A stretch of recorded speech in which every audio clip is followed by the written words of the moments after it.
Students, health and disease का मैंने आपको पहला वीडियो भेजा था कि हेल्थ क्या है। जब हम physically, mentally and socially wellbeing रहते हैं तो हम हेल्दी रहते हैं। किसी प्रकार का स्ट्रेस जब हमारे बॉडी में नहीं होता या हमारे शरीर पर नहीं होता, हमारे मन में नहीं होता, हम हेल्दी कहलाते हैं। उसके अपोज में disease, the condition of disturbance in physiological and psychological way तो कहलाती है बॉडी की उसको डिसीज हुआ है। अब डिसीज बहुत सारे हैं and different types of disease having different type of symptoms. ये हमने पहले वीडियो में पढ़ा था। अब डिसीज के प्रकार, types of disease according to duration and according to reason. According to duration में आते हैं क्रोनिक डिसीज। पुराना रोग कहते हैं क्रोनिक डिसीज यानी पुराना रोग, एंड एक्यूट डिसीज कि उनका एक अवधि होता है, निश्चित अंतराल होता है, निश्चित समय होता है, उतने दिन तक वो बुखार रहता ही है या वो डिसीज उतने दिन तक रहता ही है।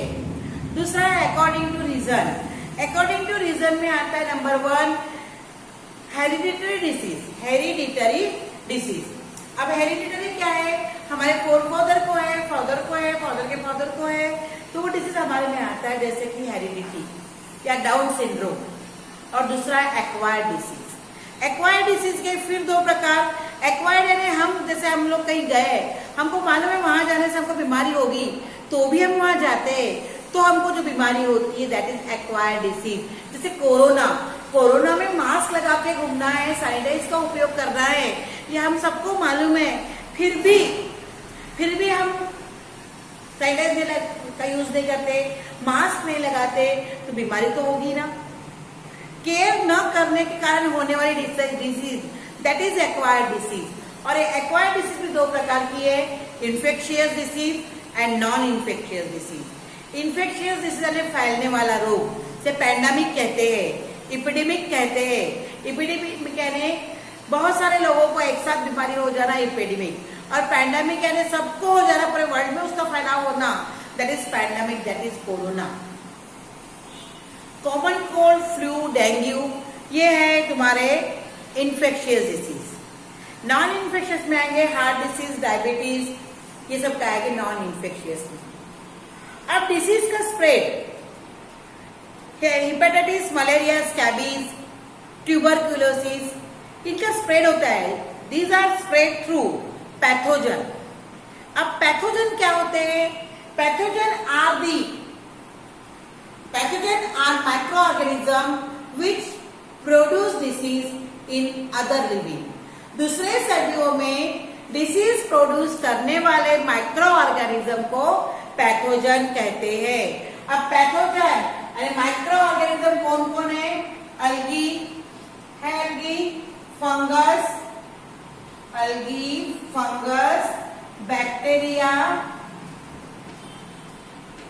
Bacteria, virus and protozoans. इनमें फंगस, बैक्टीरिया, वायरस, इनको कहते हैं pathogen.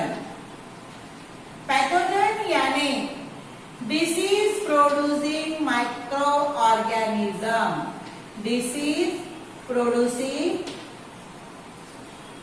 Micro organism. The disease producing microorganism are known as pathogen. Algae macro है but it is, ये कैसी है? ये ऑटोट्रॉफ्स है, ऑटोट्रॉफिक है कौन? algae। तो ये स्वयं अपना भोजन बनाती है, भोजन के किसी पर निर्भर नहीं रहती है।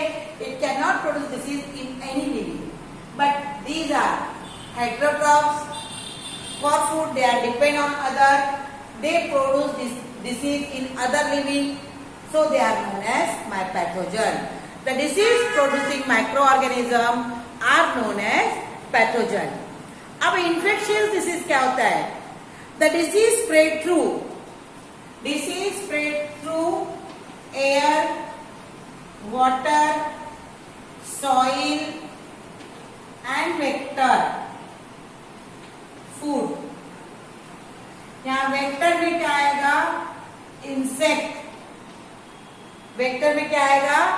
Insect and other animals. Insect and animals काय में आएंगे? वेक्टर में।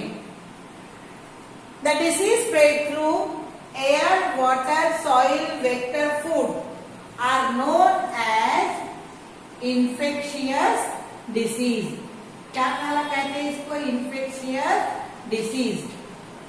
The disease spread through air, water, soil, vector and food are known as infectious disease.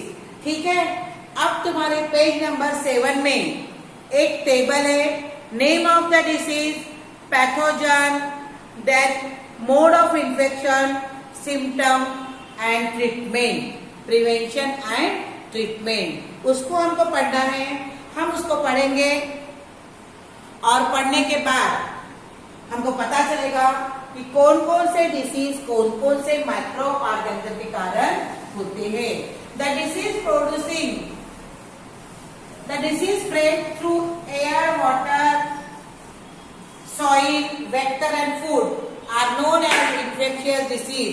अब यहाँ पे तुम्हारे पास दिए हुए तुम्हारे टेबल में तो कौन सा है? ट्यूबरक्यूलोसिस। ट्यूबरक्यूलोसिस ये डिसीज है, नाम है डिसीज का। ये होता है माइक्रो, किसके द्वारा होता है? ये माइक्रोबैक्टीरियम, माइक्रोबैक्टीरियम ट्यूबरक्यूलाई, ये इसका बैक्टीरिया जो डिसीज स्प्रेड करता है। अब मोड ऑफ इन्फेक्शन क्या है? अब कोई पेशेंट जिसको टीबी हुआ है वो कहीं पे भी स्पिटिंग करता है, स्पिटिंग करना है थूकना, तो उसके थूक में, उसके थूकी में ये माइक्रो ऑर्गेनिज्म होते हैं। इट कम्स इन एयर, वो हवा में आते हैं और हेल्दी पर्सन के बॉडी में, यानी जो हवा में आ गए और उसी हवा में कोई हेल्दी पर्सन ब्रीथ कर रहा है तो उसके बॉडी में वो एंटर कर लेते हैं। या फिर हम ऐसे टीबी पेशेंट के साथ बहुत साल रहते हैं या उसका मटेरियल, उसका सामान शेयरिंग करते हुए बीमारी हो जाती है। सिम्टम्स है क्रोनिक कफ। टीबी में कफ हमेशा रहता है, खांसी हमेशा रहती है। ब्लडी स्प्लिटिंग, थूकते हैं तो ब्लड निकलता है। इमेसिएशन, डिफिकल्ट ब्रीथिंग, अगर ज्यादा हो गया है तो ब्रीथ करने में, सांस लेने में तकलीफ होती है। प्रिवेंशन है बीसीजी का वैक्सीन लेना। हमारे इंडिया में सभी को बचपन में जन्म के 2 दिन बाद ही बीसीजी का वैक्सीन लगाया जाता है। और अभी नया आया है मेडिकल साइंस में डॉट, गवर्नमेंट हॉस्पिटल में डॉट नाम की एक ब्रांच है और उस डॉट के तहत टीबी के पेशेंट को दवाइयां दी जाती है। दूसरी बीमारी है हेपेटाइटिस, ये है इसका हेपेटाइटिस, इसे कहते हैं जॉन्डिस। इसके वायरस है, ये होता है वायरल डिसीज है। ये वायरल कैसा है? तो वायरस कौन है? Hepatitis A, B, C, D and E, ये है इसके वायरस। अब हेपेटाइटिस में क्या होता है? Contaminated water. बचपन से आदत सबको बताया जाता है कि बेटा घर का पानी पियो, बाहर का पानी पीना क्या नहीं। फिर भी लोग, जैसे अभी तो स्कूल बंद है तो अपना घर का ही पानी पीते हैं, परंतु स्कूल का पानी पीना, स्कूल का पानी गंदा नहीं रहता है।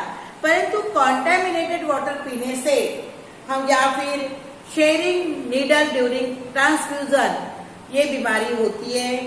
Anorexia, yellow urine, general weakness, ये इसके सिम्टम्स है। और ट्रीटमेंट है इसकी drinking boiled water and proper cleaning hands. तीसरा है डिसेंट्री। क्या है तीसरा? डिसेंट्री।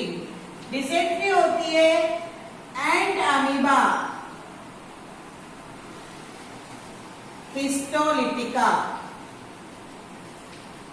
इसके द्वारा एंड अमीबा हिस्टोलिटिका, ये भी डिसेंट्री होती है due to use contaminated food and water.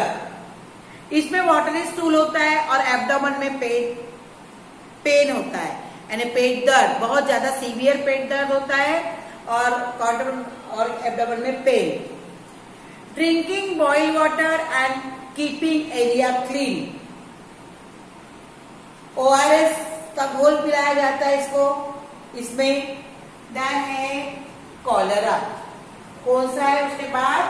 Cholera.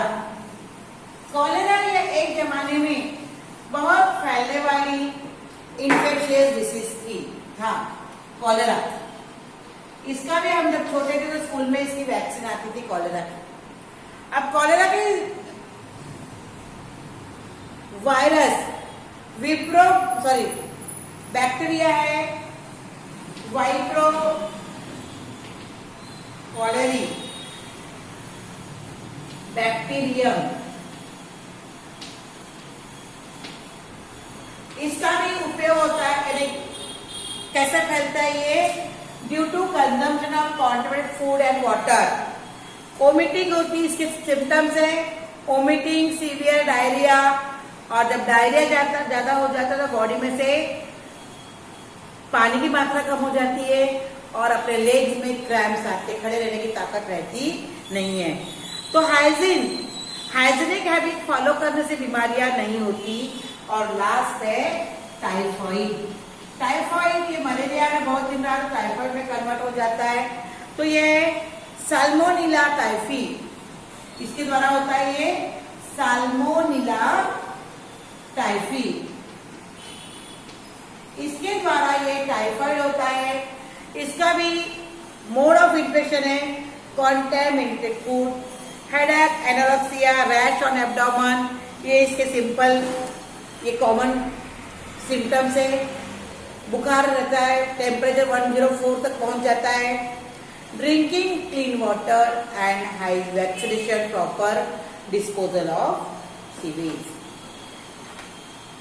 Clean water यानी देखो बीमारी नहीं होना चाहिए करके अपना एरिया, अपना घर, हम स्वयं कैसे रहने चाहिए? हाइजीनिकली क्लीन, एकदम स्वच्छता संबंधी सभी आदतें हमारे पास होनी चाहिए, तो हमको किसी प्रकार की बीमारियां नहीं होगी। अभी हम देख ही रहे हैं कि इतना पैंडेमिक आ गया कोरोना का, लोग सैनिटाइजर का यूज कर रहे हैं, मास्क का यूज कर रहे हैं, स्वच्छता संबंधी सभी आदतें रखते, बाहर खाना अवॉइड कर रहे ना। तो ये सब क्यों? अगर तुम स्वच्छ रहोगे, हाइजीनिक क्लीन रहोगे, तुम्हारा हर काम बराबर होगा या तुम लोग को किसी प्रकार की बीमारियां नहीं होगी। तो बीमारी से दूर भागने के लिए हमको तो पहली हैबिट अपने में डालनी है कि we are hygienically clean. Hygiene एक स्वच्छता पराकोटि की होना, कि स्वच्छता सभी आदतें होना, कि हमको आदतें हैं, हम लोग हाथ पैर धोते नहीं है, वैसे खाना बैठ जाते, कपड़ा चेंज नहीं करते। ये छोटी छोटी हैबिट्स जो हमारी होती है, that leads to disease, and जो डिसीज स्प्रेड हो जाता है वास्ट वे में थ्रू एयर, वाटर और सॉइल या एनिमल्स या फिर food, that is known as infectious disease. ठीक है।